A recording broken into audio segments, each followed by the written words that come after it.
Hey everybody, this is Michael with Asymmetrical Preparedness.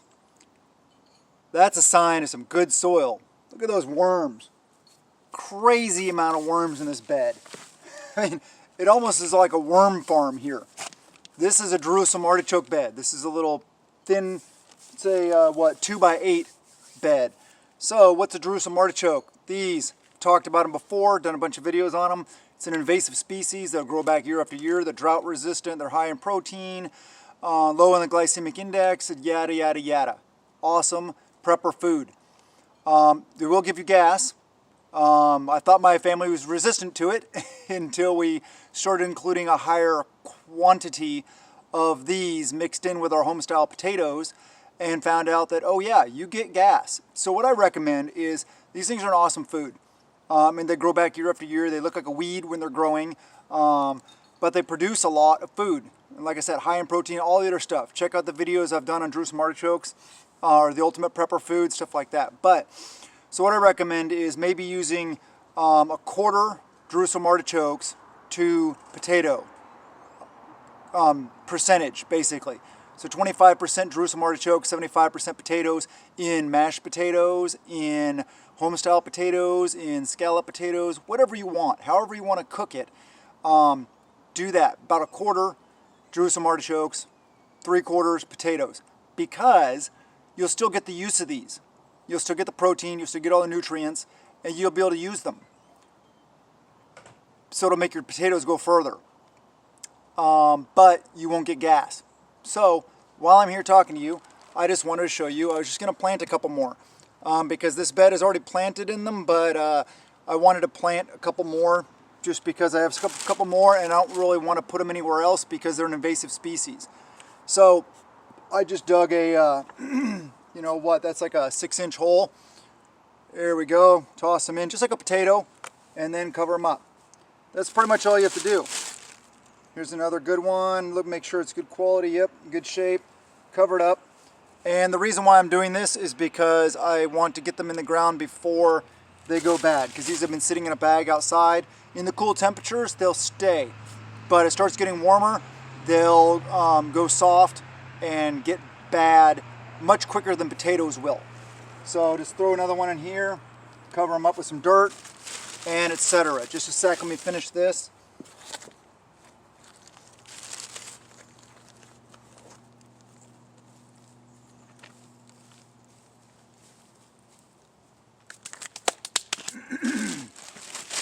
There you go, quick and easy. I have one, see this one? It was kind of like broken up and stuff like that. So I don't want to put that in the ground because I don't want this area to rot. And it hasn't really healed itself. I could cut this off, wait for it to heal, and then plant it. But we'll just use this one for eating. So we'll have that one, and this one's left over. I could probably find a place and throw it in here. But there's plenty in here. So we'll just eat this. We'll throw these in, cut those up with some potatoes later. So just get out and do these kind of things. Work on your raised beds, work on your gardening, work on your caloric production. Very, very important. So there's that one, and then this bed is, I've talked about, you know, I showed you guys this bed. This one is 2x10s tall, so it's 20 inches off the ground, and then underneath that it's about 2 feet deep. And it's the hugelkultur bed with a bunch of logs, blackberry bushes, compost, all kinds of crazy stuff, cardboard, tons of just compostable material in there. And then this one is not planted yet, but it's ready to go. So it is April 1st, it's April Fool's. As of filming day, you'll see this on April 2nd. Over the next couple days, we're going to be going around and planting all of our stuff because it's that time here. I do have 2 tires planted with some zucchini, some squash, and those are tires with the rim on, so that the stuff that the dirt touches is the metal of the rim, so it doesn't soak in and leach all the chemicals from the rubber into the ground and into your food, which you can do. You can also just plant in the tire. I have one that's right here. It's just a tire. So what I do with that is I just swap the soil out every year, every other year, so it really won't leach in that much. Or what I'll do is I'll probably just replace the tire. I'll put it off to the side somewhere because tires full of dirt, rocks, and all that kind of stuff like that can provide defensible barriers also. And or what you can do, I've talked about in the past, reutilizing stuff, upcycling things. So you can take a couple tires, stack them up to probably like 2, 3 tires, depending on what size these are. These are 35 1250 mud terrain, so they're 12.5 inches tall, so they're big tires. So I could stack like 2 or 3 of those up, or probably 2 of them up, maybe 3, and then anyway, fill it full of dirt.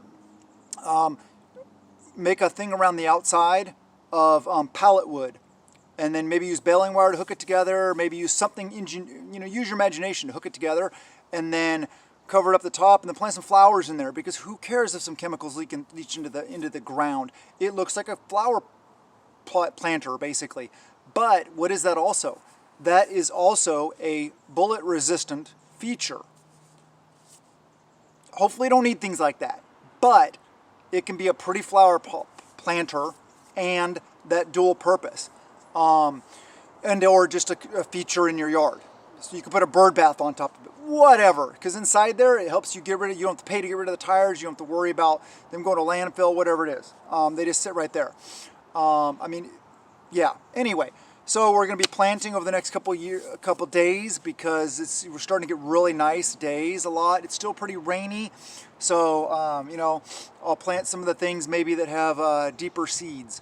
Oh, actually, this is planted. I forgot. This is going to be the 3 sisters. This is going to be the corn, the pole beans, and the zucchini.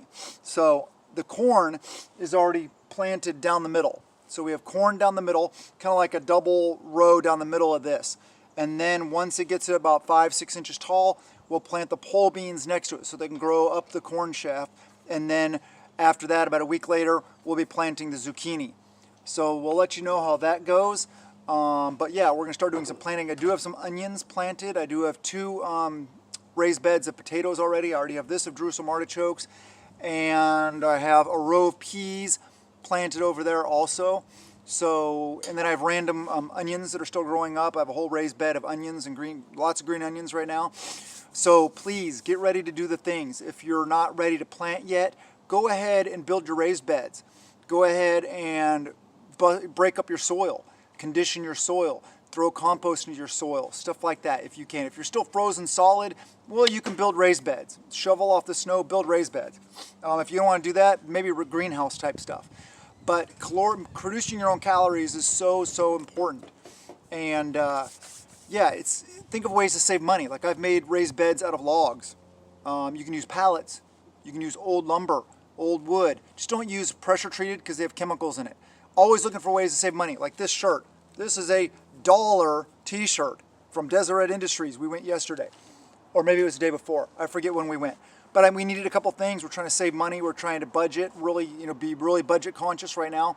So I got like 5 t-shirts for $5. That was awesome score. But you already saw that video. Anyway, what else is going on?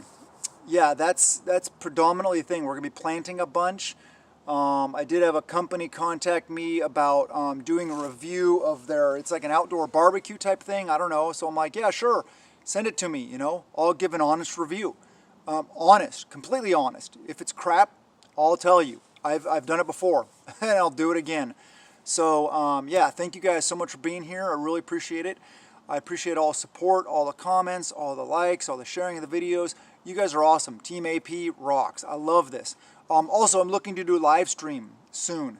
Actually, by the time you watch this, I may have already tried to do the live stream to test my rural high-speed internet that is anything but high-speed.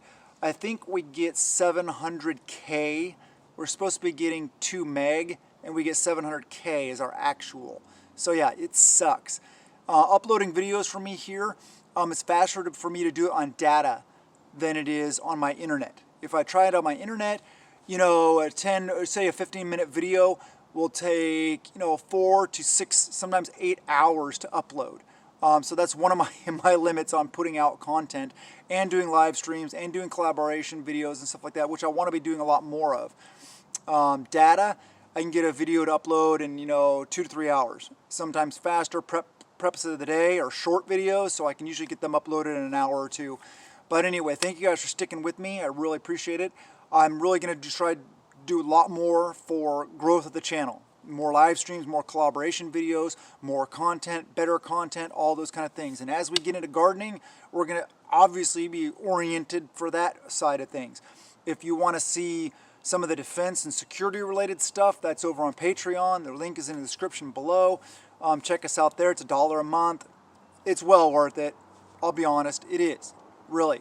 And if you get other prepper channels, you know, spread a couple bucks on. Say I'm going to spend $5 a month or something like that, and spread it around to like 5 different channels. Or if you really like mine, you can become a $5 patron and be included in the monthly giveaway, which is usually really good. Which I need to gather one up for April and see what I can do for that. You know, we're budget constrained now a lot more than we were before.